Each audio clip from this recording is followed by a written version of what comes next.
What's on, ladies and gentlemen? My name's Ross, I like games, and today I am extremely excited because I've found a new game we need to talk about, and this is hopefully a game we're going to be talking about for quite some time to come. You see, lovely folks over at Fantasy Flight Games, yeah, those people what make Keyforge, have announced another living card game. It is the Marvel Superheroes living card game, although actually it's called Marvel Champions living card game. Now, if you want a company to make a living card game, Fantasy Flight Games are the guys to go to. Arkham Horror, A Game of Thrones, Lord of the Rings, Legend of the Five Rings. I could keep going, but you get the point here. They are the premier company when it comes to making living card games. These are the people we want making them. I am frankly delighted. But we do need to start with the question of, well, hang on a second, Wossy. What's a living card game? Now, a living card game means that there is a new set released periodically, in the case of Marvel Champions, once a month. And it's not booster packs. You buy a new expansion once a month, and you get all the cards in that expansion. There's no booster packs. There's no chasing rare cards. It is a living card game, which means it keeps growing and changing on a regular basis, in the case of Marvel Champions once a month, but there's no booster packs, no chasing rares, none of that rubbish.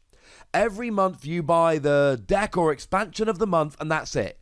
You have everything that you need. That's what a living card game is. You get regular expansions, but they are set expansions that you know what they're getting. No booster packs, no chasing rares, which I'm assuming for a bunch of you watching is probably a huge plus side. Now, one other thing which has been confirmed, and this is wonderful news, you get everything you need in every set.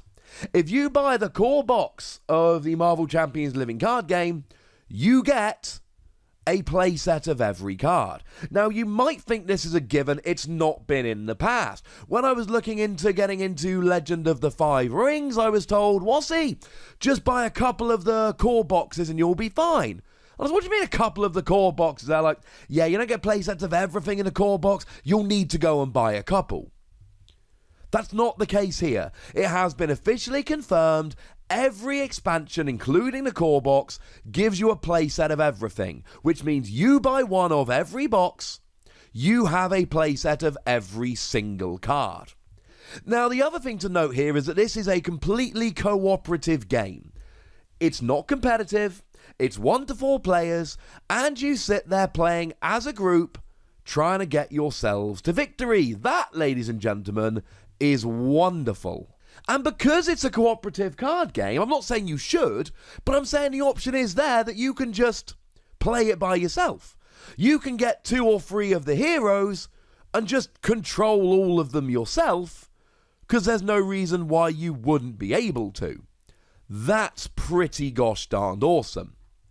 Now, we have had a little bit of a look at the releases. The core box is going to be coming out in October of this year, and is going to launch with 5 heroes. The heroes it's launching with are Captain Marvel, Spider-Man, Iron Man, She-Hulk, and Black Panther.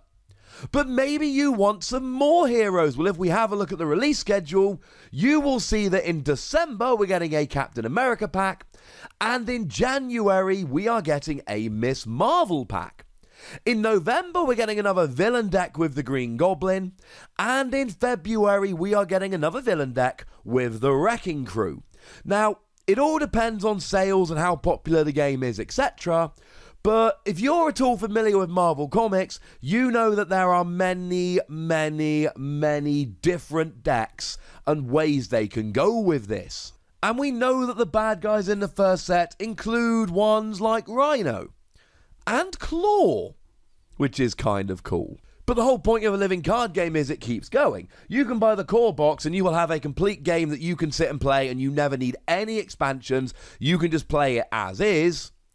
Or you can keep going and keep going and keep going and just buy yourself a whole bunch of extra things. And the great news is that there is going to be 1 set a month.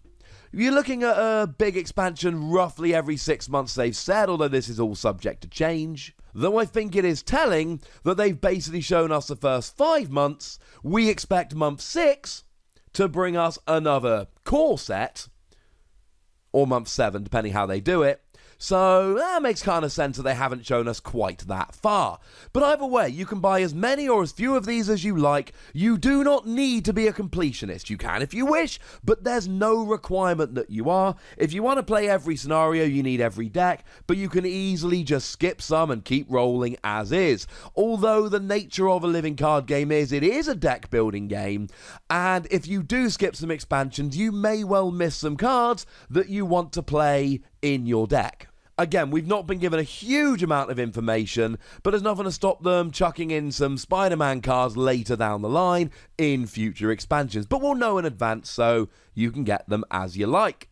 So, the core set has 350 cards, and the goal here is play as a hero, stop the villain.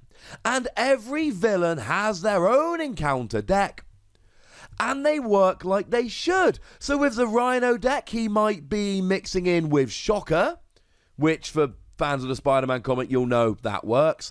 Whereas Ultron, you might end up fighting a swarm of Ultron bots. Oh, that sounds a lot like the kind of thing that Ultron does. Now, what you end up with here is you get yourself a hero deck where you have a double-sided identity card. You'll be familiar with these from card games like Dragon Ball and Transformers. Yeah, they're getting quite popular nowadays. And a customizable 40 to 50 card deck. And it really looks like a lot of love is going in here to try and make them look like the comic books. So Iron Man can make himself different armor, Spider-Man can make spider gadgets, etc. And what you do is you switch between your alter ego and the hero. And your alter ego, you heal up and get some extra skills.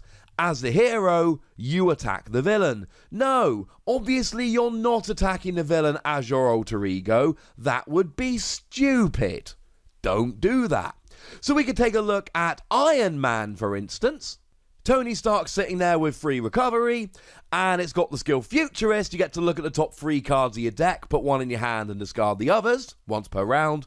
Whereas Iron Man gets a new set of skills. You get +1 hand size for each tech upgrade you control, up to a maximum hand size of 7. Now, as a side note, this is not intended as a learn to play video. My goal in this video is to hype you up, get you excited, and show you what the game is about. If you want a learn to play video, let me know. I'll get to one soon. And to be honest, I'll probably make one anyway, but you know, let me know if it would be appreciated. Now, there is a villain deck in here as well, and if you are in superhero mode, the villains are after you. If you're in alter ego mode, they ignore you, and they go about their plan. Yes, obviously you get KO'd if you take too much damage. Now, this is intended as a co-op game, so nobody controls the villain. So you would have a main scheme like Rhino's The Break-In, and essentially you've got a starting threat of 0, a threat target of 7, and if the threat reaches 7, Rhino's plan is completed, you have gone and lost the game. Sorry about that. And you work together with your heroes to try and stop that happening. And there's a balance between when you can take advantage of your alter ego and try and advance your board state, and when you have to go into hero mode and start smashing down the villain. Don't let the threat level get too high. Lots of switching back and forth. Sounds kind of fun, if I'm honest with you.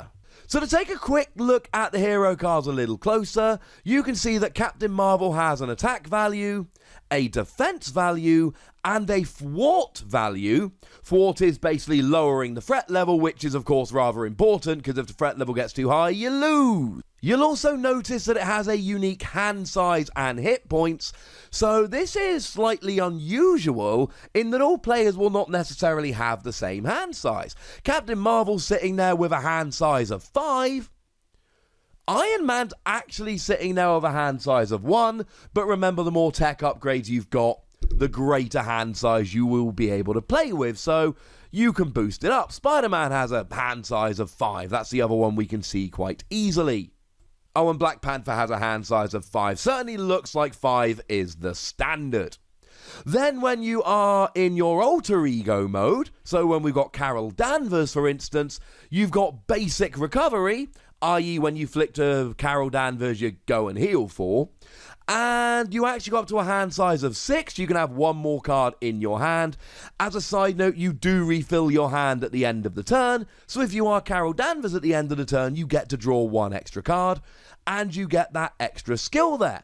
Choose a player to draw a card once per round.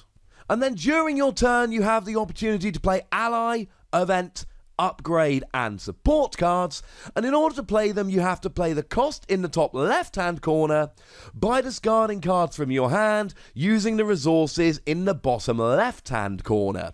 So if you're familiar with a Final Fantasy trading card game, that's very much how things work over there. You can discard whatever card you like from your hand to pay for other cards, but then you lose the card. So if you want to use a swinging web kick to deal 8 damage to an enemy, you can, but you've got to pay a cost of 3, so maybe you drop a Spider Tracer and a Genius, but then you can't use those cards anymore. It seems like the standard very much is 1 resource per card. Genius, you can see, is limited to 1 per deck, but has 2 resource.